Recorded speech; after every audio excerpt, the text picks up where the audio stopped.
Pengakuan JK sebagai saksi perjuangan dan keberhasilan Jokowi membuat Indonesia lolos dari jeratan hutang 6.000 triliun warisan SBY dan Soeharto.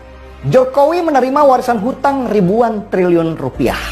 Catat ya, ada yang jatuh tempo, harus dibayar secepatnya. Ada yang cicilannya masih panjang sampai ke bulan.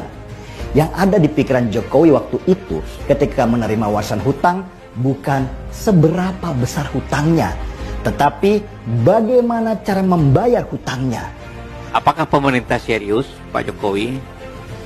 Saya termasuk bahagian dari pemerintahan yang lalu dengan Pak Jokowi. Saya tidak pernah melihat presiden yang seserius itu untuk melihat rakyatnya. Tiap hari ini di sini, tadi ada di Balikpapan, besok dia akan ke Sumatera. Jadi kalau artian bagaimana menyapa rakyat secara langsung, yang paling serius ini beliau. Bahwa pembangunan itu tentu dijalankan juga sesuai dengan keadaan. Mulainya Republik Indonesia tadinya nggak punya neraca, jadi barang milik negara pun tidak diadministrasikan, tidak direkod. Kita asal bangun, waktu Pak Harto 30 tahun bangun banyak sekali, nggak ada pembukuannya. Jadi waktu kemudian terjadi krisis, kemudian kita punya undang-undang keuangan negara dan perbendaharaan negara, kita baru mulai membangun neraca keuangan. Yang suka bicara masalah utang, sampaikan aja bahwa di Perpres 72 itu waktu anggaran APBN 2020 dengan estimasi defisit sekian, itu pembiayaannya adalah dari SPN, dari pinjaman, ada yang bilateral, ada yang multilateral. Jadi kalau waktu kita sedang menjalankan Perpres, jangan kemudian muncul reaksi-reaksi seolah-olah kita kayak orang yang belum punya rencana gitu loh, Pak. Berasal dari thread Twitter, Toto Kartaraharja, @Kartaraharja, akhirnya mengaku juga. Teman-teman bacalah pengakuan seorang JK berikut sebagai saksi sejarah Indonesia. Pengakuan jujur JK terhadap keberhasilan Joko Widodo dalam pengelolaan negara, sehingga Indonesia perlahan lolos dari beban hutang peninggalan era SBY dan Soeharto, yang telah membuat Indonesia harus menanggung hutang hingga 6.000 triliun dengan dalih subsidi yang hanya memperkaya dirinya sendiri dan konco-konconya. Silahkan membaca tulisan berikut sampai selesai, agar kita paham mengapa kini Indonesia perlahan menjadi negara hebat di Asia dalam kurun waktu yang tidak terlalu lama di era Joko Widodo. Perjuangan moral Jokowi bagi Indonesia. Wakil Presiden Republik Indonesia Yusuf Kala dalam sambutannya di acara Simposium Ekonomi di MPR RI Senayan mengatakan bahwa ada dua kebijakan keliru yang dilakukan pemerintah era Soeharto dan SBY sehingga menghabiskan anggaran 6.000 triliun. Kebijakan itu menjadi salah satu penyebab ketertinggalan Indonesia dari negara-negara tetangga. Satu kebijakan era Soeharto dan satunya lagi era SBY. Selama 32 tahun Soeharto berkuasa, tidak ada riak yang berarti untuk menghentikannya. Saat Soeharto jatuh, tatkala fundamental ekonomi yang disimpan rapat bertahun-tahun terbuka lebar oleh aksi George Soros terkuak. Nyatanya berpuluh tahun kita menyimpan data busuk dan kebohongan. Tidak ada kekuatan ekonomi secara nyata. Tidak ada. Soeharto tidak punya rencana hebat untuk membuat Indonesia hebat dalam sektor ekonomi, kecuali hanya menggali lubang sedalam-dalamnya melalui hutang tanpa rencana real untuk mengubah Indonesia menjadi lebih baik. Dari jumlah hutang yang digali Soeharto, hanya 30% yang digunakan untuk membangun Indonesia. Selebihnya habis dikorup oleh mereka yang menumpangnya menjadi penguasa selama 32 tahun.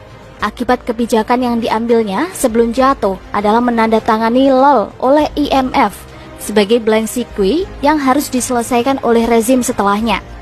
Beban masalah yang ditinggalkan Soeharto kalau dikeruskan sekarang dan ditambah dengan bunga obligasi rekap mencapai 3.000 triliun. Era Habibie, Gus Dur, dan Megawati merupakan era tersulit bagi kita untuk berdamai dengan kenyataan. Indonesia dinyatakan sebagai negara insolven. Semua financial resource tertutup, pemasukan lebih kecil daripada pengeluaran, kehidupan politik tidak jelas. 6 tahun proses transisi dari legislasi era Soeharto ke era reformasi seakan waktu terpanjang dalam sejarah. Selama itu tidak ada pembangunan real, negara stuck. Namun, akhirnya Indonesia bisa keluar dari proses transisi itu dengan terpilihnya SBY sebagai presiden secara demokrasi langsung. Harapan dipanggut dan masa depan disongsong dengan ceria. Tapi apa yang terjadi? Selama 10 tahun SBY berkuasa, untuk mempertahankan kekuasaannya, dia membakar uang sebesar 3.000 triliun untuk subsidi. Periode 2004 hingga 2014, subsidi energi rata-rata memiliki porsi sebesar 21% dari APBN dan mengalami porsi terbesar pada tahun 2008 yang mencapai 28%. Di dalam subsidi energi, alokasi subsidi BBM adalah yang terbesar dengan mencaplok 80% dari seluruh subsidi energi dan menciptakan mega skandal dengan korupsi tak terbilang jumlahnya. Andaikan uang sebanyak itu SBY gunakan untuk membangun jalan tol, maka kita sudah punya jalan tol Trans Sumatera dan Trans Jawa, juga kereta cepat Jakarta-Surabaya, dan puluhan kawasan industri berskala internasional, puluhan bendung dan irigasi untuk ketahanan pangan. Bahkan setiap kota besar sudah punya MRT. SBY hanya bekerja membuat rencana dan membuang uang untuk ongkos politik agar kekuasaannya stabil selama 2 periode. Era Soeharto kita abaikan karena salah memilih pemimpin, dan takdir kita berhasil mengubah tatanan politik yang diktator menjadi demokrasi. Tetapi setelah demokrasi, kita justru melahirkan gerombolan maling yang menjarah lebih dahsyat dari 32 tahun Soeharto berkuasa. Selama ini tidak ada gerakan agama yang hebat yang hendak menggulingkan Soeharto atau SBY. Tidak ada demo berjilid-jilid hingga menjatuhkannya. Mengapa? Karena para tokoh agama maupun politik mendapatkan berkah uang dan konsesi bisnis dari politik lendir tebar uang oleh penguasa. Era Jokowi, seorang yang bukan elit politik di tubuh partai, bukan jenderal berkaliber nasional, bukan konglomerat kaya dari bisnis rente, bukan pula tokoh budaya atau agama yang selebritis. Dia muncul ke panggung politik karena kehendak Tuhan. Tak ada satupun kekuatan yang menghentikannya. Ketika si tukang kayu krempeng itu masuk ke istana negara, inilah takdir Indonesia dan Tuhan berbuat sesukanya. Ketika Jokowi berkuasa, subsidi yang memanjakan rakyat dihentikan. Anggaran reformasi secara fundamental dari berorientasi konsumsi ke produksi. Efisien anggaran dilakukan dengan sangat ketat, walaupun diawali dengan fundamental ekonomi yang retak. Karena current account deficit, Jokowi tetap melaju dengan agenda besarnya, menciptakan kemandirian bukan hanya lewat restruktur APBN dan hutang, tetapi juga revolusi mental dengan menghapus semua bisnis rente yang melahirkan mafia di semua ini. Negeri para gangster diubahnya menjadi negeri para pekerja keras. Status quo diobraknya, menghentakkan tatanan politik yang terbiasa hidup manja menipu rakyat.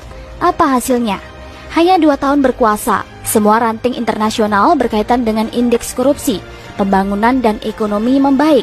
Indonesia termasuk negara peringkat 3 terbaik ekonomi di antara anggota G20.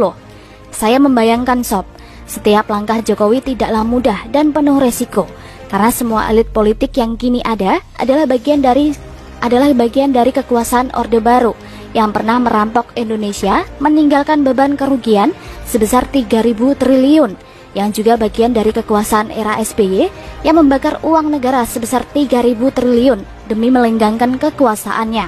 Mereka semua ingin agar si tukang kayu ini dihentikan, karena Jokowi bukan hanya menghancurkan kekuasaan mereka sebagai ladang bisnis mendatangkan harta mereka, tetapi juga menjadikan rakyat cerdas berpolitik dan mempermalukan elit politik, di mana banyaknya elit politik terancam masuk bui karena aksi OTT KPK.